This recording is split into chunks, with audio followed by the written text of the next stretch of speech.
Hey everyone, welcome and thank you for joining me for another video. Today we're going to be diving into the WaitingToWed subreddit. For those who don't know, this subreddit is essentially made up almost entirely of women who are posting about their long-term boyfriends and how they won't propose. I originally started making posts on this subreddit on my TikTok page, and at the moment I have about 12 videos on the topic. The reason that I chose to dive into this topic is because it touches on a lot of issues that I tend to bring up in my content, and I have seen a lot of similar stories play out in practice. And I find it really useful to look at these stories and find the patterns that we can then learn from. So my aim is not to judge or to mock any of these women who are posting on this subreddit. My aim is really to educate women about the potential pitfalls that you face when entering into these sort of pseudo long-term committed relationships with men who are not marrying you. Now, disclaimer, if you are not interested in marriage, then that is totally fine. You do not need to want to get married, and I do not advocate for people to only get married. However, I support women who would like to get married, and if that is their preference, then I can completely understand why it would be so heartbreaking being in a relationship with a man who said he wanted to marry you but is not taking any steps to actually make that happen. And some of these stories you will see go on for years, and I believe one of them was even a decade or possibly more.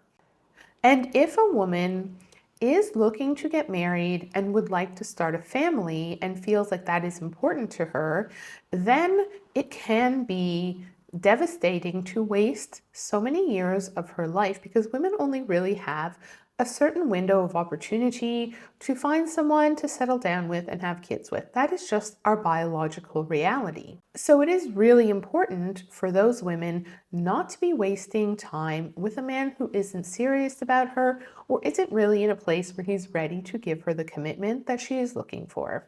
Now, before we get into the stories, if you're new here, my name is Tanya and I'm a family lawyer and mediator, and on this channel, I like to talk about all things relationship related, from dating to divorce. If that sounds like something that you would be interested in, then you know what to do. So I've put together these 3 stories from my series that I believe illustrate the most common patterns that we see in these types of situations.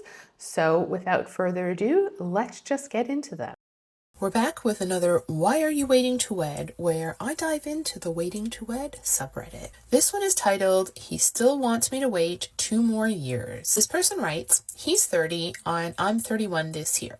I don't understand why he still wants us to wait. We've been dating for 10 years now, but he still doesn't think we're in a rush. I brought up the idea of being engaged more often recently, and he always goes, what's the rush? Why do you want to be engaged? Isn't life already good right as it is right now?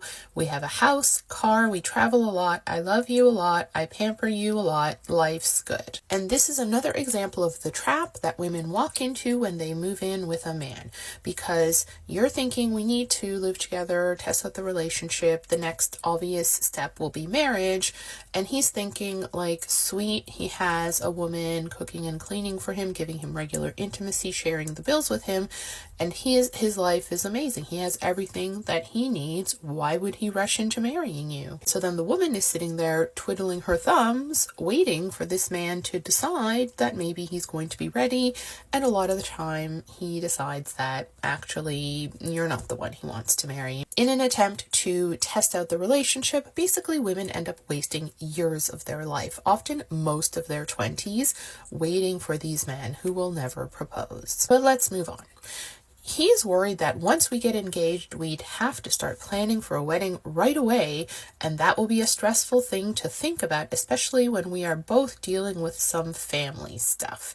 His mom was diagnosed with breast cancer, but is now cancer-free and now going through radiation treatment. But I never said that we'd have to plan a wedding right away.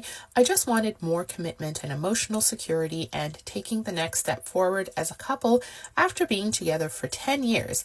Is that too much to ask for? And to answer that question, no, it's not too much to ask for. And I think if women made engagement the prerequisite to live together, then you would get your answer a lot sooner, because basically the man is not going to wait around 10 years and date you while you're living separately. That's too much work for him to put in, and he's not then getting all the benefits of having his girlfriend living with him. So he will either decide that he's ready to marry you, or you will break up, but at least you won't waste time. Anyway, moving on. Admittedly, I'm feeling worse lately because I am seeing all of my friends getting engaged left and right, and I dream for that day for me. I am absolutely happy for my friends, but just overall sad about what I'm going through. He is someone I want to spend the rest of my life with, so walking away is not the option. We both love each other a lot. I am just super frustrated by him. Please don't try to argue otherwise. You don't understand the context of our relationship beyond this. I just want to highlight that part about like, oh, I'm not going to leave. This is the man I want to be with. Like, you don't get it. Because basically this woman has handed this man 100% of the power and control over the dynamics in the relationship. You know, she is giving him everything that he wants and needs. She's living with him, doing the whole girlfriend thing, whatever. So he's perfectly happy with the arrangement, as she has highlighted, but she is not getting her needs met. She wants to get married, and he is not willing to do that for her.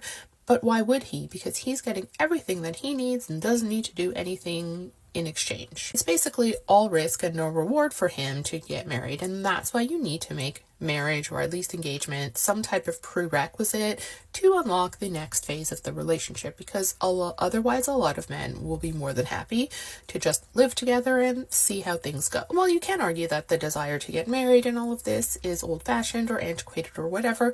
I don't really care. If a woman wants to get married, then that's what she wants, and she should be able to make that a condition of living together or taking the next step in the relationship. If another woman doesn't want to get married and is happy to just live together, that's totally fine too. Like, do what you want. But this woman clearly wants to get married, and a lot of women in the subreddit are in that boat. Anyway, I wanted to discuss this comment in particular before I give you my final thoughts. Glitter and Sass 17 says, one of my aunts was dating her boyfriend for 18 years. 18 years before he proposed. He finally gave her a ring on her 36th birthday. Then he I think she means dragged his feet, for everything regarding the wedding. They got married on their 20th anniversary at both age 38. Guess what? They were divorced by 40 because he, quote unquote, felt rushed and pressured by my aunt. Rushed after 20 years. Honestly, if you don't want this for yourself, get out now. Or keep stamping your foot and pouting, and you know he wants to marry you with no evidence to support that. Talk is cheap. I hope you move on and don't have to wait until 40 to get married and divorced. And this is something that I actually noticed early on when I first started doing family law, and I really didn't understand it at first. Why was it that I was getting all these clients who had been together like 10, 15 years, living together, then they got married, and within 24 months of their marriage, they were already separated and going through the process of getting divorced. I thought surely because they've been living together for so long and then they chose to get married that their relationship was probably pretty solid.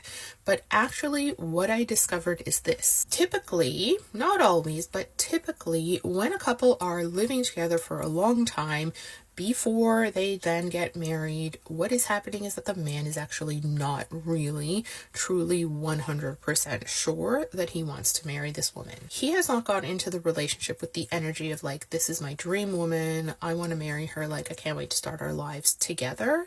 He has gone in with the energy of like, this woman is convenient, she'll do for now. Usually that's because he's not in a place in his life when they get together where he's ready to get married, and so he's not even really thinking about that.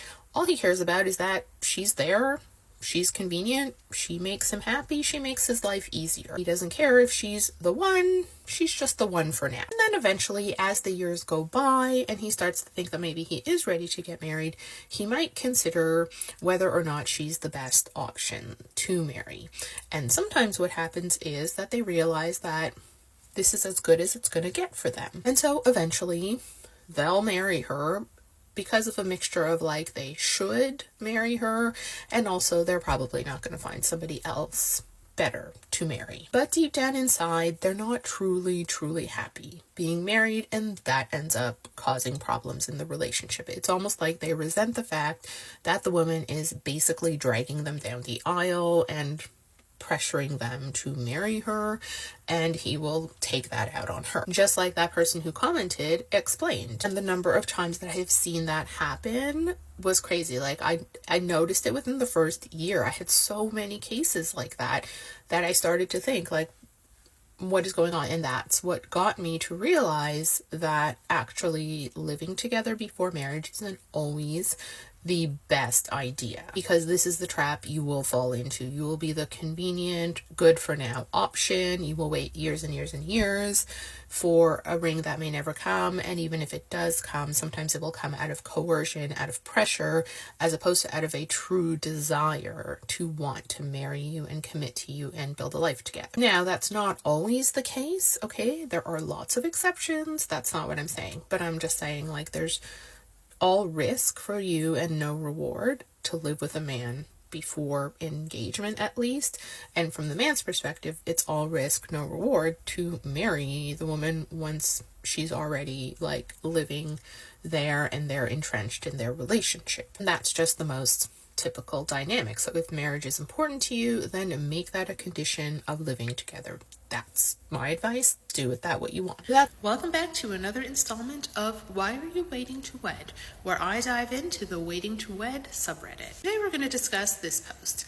How long should I wait for my boyfriend to have his stuff together? Because I want to discuss the trap of getting stuck in a relationship with men who don't have their stuff together, and why I think that if you're a woman and you want to get married, you should only ever date men who have their stuff together and who are clearly ready to sort of take that next step in their life. Let's get into the post. My boyfriend is 25. I'm 27. We've been together 5.5 years. This is usually how it starts, okay? Women in their sort of early 20s dating men around the same age as them. Moving on. He is someone I want to marry, and he says the same. I asked why he hasn't proposed yet, and he says, quote, because I'm not financially stable, unquote. By this, he means he wants to have an established career, be able to provide for me and our future family.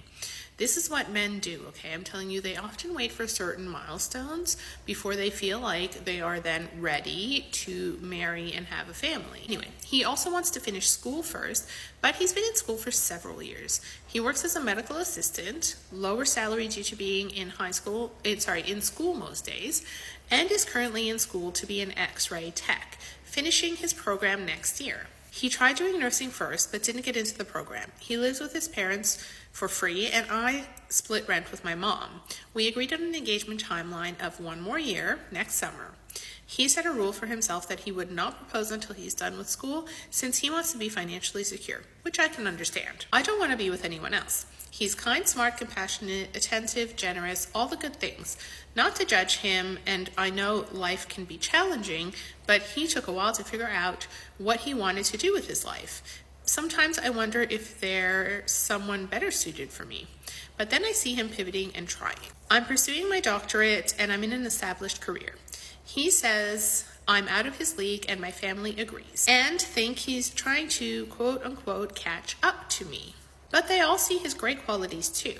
I guess my question is there a reasonable excuse he's given? What would you do in this situation? Just wait. So this is a very common trap for young women. As I said, you meet someone when you're in your early 20s, you start dating, of course you're not ready to get married yet, and that's seems perfectly reasonable. But the next thing you know, you're finishing school, you're establishing your career, and the man is still not ready because he has certain milestones he wants to reach, like this man. Being 25 and not being ready yet is totally reasonable. It's also totally reasonable that he's taken time to figure out what he wants to do with his life. In this scenario, I don't think that the boyfriend is doing anything wrong. He sounds like a great guy and probably somebody who would make a great husband at some point. Yeah, I changed my outfit because it was getting quite warm. Anyway, back to what I was saying. This man is doing what a lot of men at his age will do, and that is to, get his ducks in a row before he really thinks about taking that next step and settling down,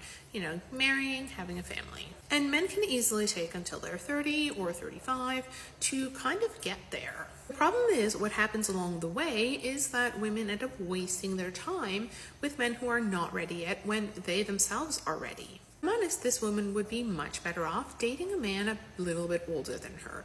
So somebody who already has finished school, established his career, gotten his stuff together, and is now actually looking to settle down. The mistake a lot of women make is believing the taxi cab theory that when the man's light goes off, i.e. when he's ready to settle down, that he'll just be with the first woman who is available and there. I.e. if they can position themselves there and then his light will go off, he will look at them and go like, oh, okay, her, I'm gonna marry her. A lot of times what actually happens is that the man is with a woman in a long-term relationship, even living with her, and his light will go off and he'll be like, okay, now I'm ready to get married, and he's looking at her totally differently. He's like, yeah, she was a pretty good girlfriend, but I don't know if this is actually the woman I want to marry. This is a theme that you see play out in this subreddit a lot. Don't waste your time being the woman who is there in front of his face when his light goes off, because that is no guarantee that he will actually want to marry you. Instead, I think the safest thing to do is not to get too serious with anybody in your early 20s. Take those years to focus on yourself, setting yourself up, getting your education, building your own career, establishing yourself so that you are in a place where you're happy with your life. If you date, that's fine. If you happen to meet a unicorn, okay, good for you. But in general, do not kind of enter those relationships thinking that oh, if we're together for a while, inevitably we will end up getting married. Instead, wait until you're in a place where you're like, okay, I'm ready to find a man that I would like to marry, potentially. And then you only date men who are in that place in their life where they've established their career and they've set themselves up and they've lined up their ducks, right? And now they're ready to actually find someone to settle down with. I think if in your early 20s you don't find a unicorn, don't bother getting serious with somebody who really is not there yet. His timeline and your timeline may not align at all. In this scenario, I personally think that the poster should start distancing herself a little bit from the boyfriend and potentially seeing what her other options are. Start going out with friends, pursuing hobbies, doing things on your own.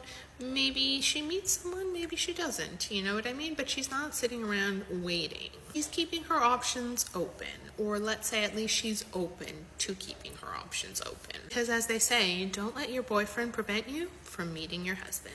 Welcome back to another edition of Why Are You Waiting to Wed, where we dive into the Waiting to Wed subreddit. Today's post is another cautionary tale of how and why some women end up being serial long-term girlfriends and what you can do to avoid it. So let's get into it. This post is titled, I'm worried something is wrong with me, female 39. The OP writes, I've been in 3 longer relationships in my life. I've told my partner at the time that I dreamt of house, kids, and marriage, and yet no one seems to want to marry me, even though they claim to love me and want to be with me. My first relationship lasted 13 years. We were young when we met, but it never turned into anything more. My second relationship lasted 6 years. I think she means we met at the beginning of our 30s, and he told me he wanted all the same things as me. But nothing ever happened. We never got engaged or married. Now I'm in my 3rd relationship, and by far the best relationship I've ever been in. In many ways, he is my dream man. We've been together for 2 years, and still nothing happened. I've told him I yearn to get married and have kids, and he keeps saying he wants to, but nothing happens. Everyone around me is married and has children, houses, and happy lives. and I'm just here living in a rental with my boyfriend. I know that sounds ungrateful, but I'm tired of waiting. I told him I'd propose, but he doesn't want that. Says it takes the magic away. Okay, I haven't interjected until now, but I couldn't help myself in saying that at no time when I read any of these posts am I ever going to say that the answer is that you should propose. That is never the answer. But maybe I'm just old-fashioned that way. I don't know. Anyway, moving on, I've come to the conclusion that I'm the common denominator in all these relationships, so I must be the problem. And I know that I do have problems. I struggle with anxiety, I worry too much, my confidence isn't great, and I'm pretty chubby. I also sometimes have a very black and white way of thinking. But I'm highly educated, I have a great job, I earn a fair amount of money, I have many friends, I love being social, I've been told I'm funny. I love cooking and baking. I'm good at cleaning. I'm compassionate and thoughtful, but it never seems to be enough. What am I doing wrong? How can I change to get the life I want? Do you have any advice? I'm not going to repeat myself too much, but obviously the usual things apply, like not living together for years and years and years without getting married, having a timeline in place, sticking to the timeline, and being willing to walk away if he won't propose by the time you've decided that your time is up. I have many other posts in this playlist where I go into more detail about that particular advice, but what I wanted to highlight here are a couple of things that I think are working very much against her. The first is that she has a very romanticized and idealized view of marriage and children, and she sees it as like the happily ever after. This is the goal. She describes, how everybody around her is married with kids and happy living their lives. And we know that that is probably far from the truth. A lot of those couples are probably desperately unhappy. I know, because half of them end up being my clients and the other half, well, that's not to say that you shouldn't pursue marriage or children as goals in your life, but just understand that they are not going to be the source of your happiness. If you're incapable of being happy on your own, single, unmarried, without children, then you're not going to suddenly find happiness in a marriage. And that's probably one of the biggest mistakes a lot of people make, is that they've believed this idea that marriage is the thing that will make you happy. But the truth is, happy marriages are built on happy people. So you first have to be a happy person. But her story is giving very much, I'm waiting for my Prince Charming sort of energy. Like, if she wants to buy a house, why hasn't she bought a house by now? She's old enough and she makes good money, so what is stopping her? And I suspect it's because she has this fantasy idea that she has to buy a house with a husband. It's like her whole life is on hold, waiting for this thing to happen. And the second problem is that she clearly has some self-esteem issues that she really needs to work on. And that kind of ties into the whole idea of being happy on your own. If you're struggling with self-esteem issues, it's far more likely that you will then seek external validation from your relationships as a way of feeling better about yourself. This makes it a lot easier for men to manipulate you, breadcrumb you, future fake you, and also, by the way, abuse you. And while it's obviously never a woman's fault if she ends up in an abusive situation, I just want you to understand that abusers pick their victims very deliberately, and they look for women who clearly have some insecurities and self-esteem issues that they can use to break her down. That, particularly combined with a romantic idea of love and a desperation to be loved and to get married and all of that, is a diabolical combination. It's like blood in the water for the sharks. And while obviously any of us can become victims, I just want you to understand that if you see those qualities in yourself, there's nothing wrong with you, but also you might be seen as an ideal victim. So be on your guard and be careful. Coming back to this situation, her self-esteem issues clearly had her holding on to relationships much longer than she should have done. And it's a classic letting your boyfriend prevent you from meeting your husband sort of a situation. Because when you have self-esteem issues, it's a lot harder to walk away from a relationship that clearly isn't serving you. Because you're afraid that you won't meet another man, that no man will ever like you, that you're not going to meet anyone better, so you may as well try to make it work with this one. But all of that thinking inevitably brings about the thing you fear the most, because when you act out of fear, that is what you inevitably do. You cannot act out of fear. You have to act out of love. And in this case, radical self-love. Because when we talk about setting standards, it is in fact you who set the standard for how everybody will treat you, the way that you treat yourself, the way that you think about yourself, the way that you speak about yourself. All of that is basically teaching people consciously and subconsciously how you expect to be treated. So if you want a great relationship, the first relationship you need to heal is the relationship that you have with yourself. You need to love yourself so much that you would never waste your time with somebody who doesn't love you nearly as much as you love yourself. And that might mean embracing being alone for periods of time. And that's totally okay. Because in the OP's case, it doesn't sound like she spent much time being single. So she doesn't have a problem finding men, but she still seems to have a problem finding the type of relationship she wants. But the truth is, you're never going to find your husband while you're holding on to a relationship that isn't serving you. In fact, you're far more likely to meet him when you are happy and single and just living your best life. That's all I have for you today. I hope you enjoyed the video. Please let me know what you guys think in the comments below. And also, please make sure to check out one of these videos. And hopefully, I'll see you in the next one.